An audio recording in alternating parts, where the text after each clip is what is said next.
guilty for walking while black. That's what happened to my paternal ancestor, David Lee. He could have lost his life. He could have been severely hurt. Instead, he was jailed despite having all of his papers in order.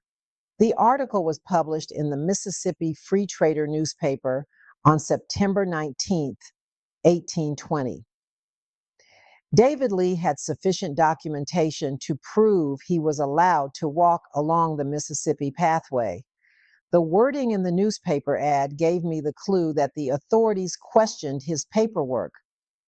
Has a recommendation and is called David Lee.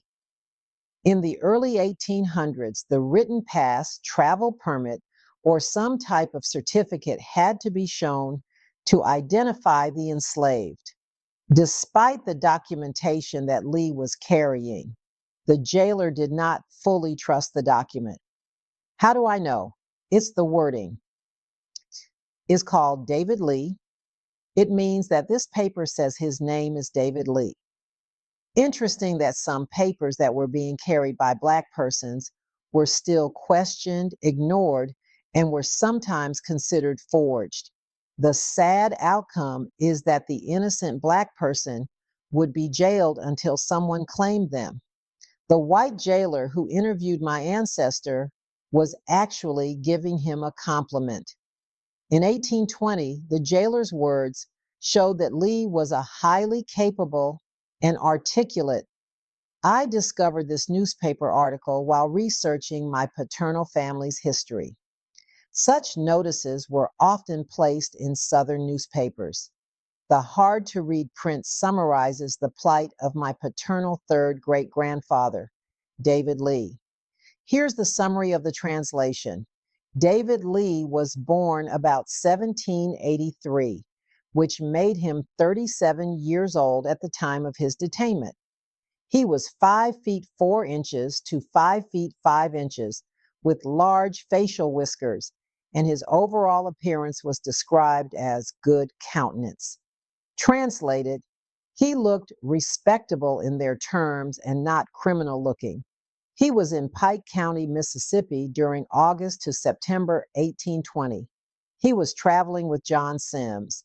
They were associated with an enslaver identified as Valere Allen near Baton Rouge.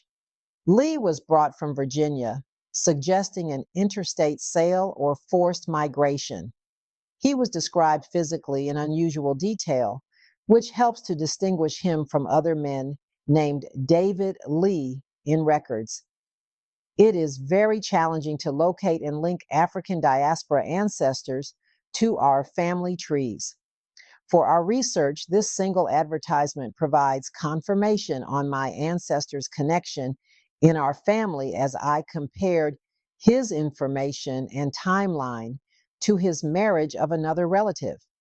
There were other valuable leads. They say they belong to Valere Allen, who lived near Baton Rouge. The jailer believed the two men were traveling together, was brought from Virginia. This last clue is huge because it places my ancestor, David Lee, within the massive forced migration known as the Second Middle Passage.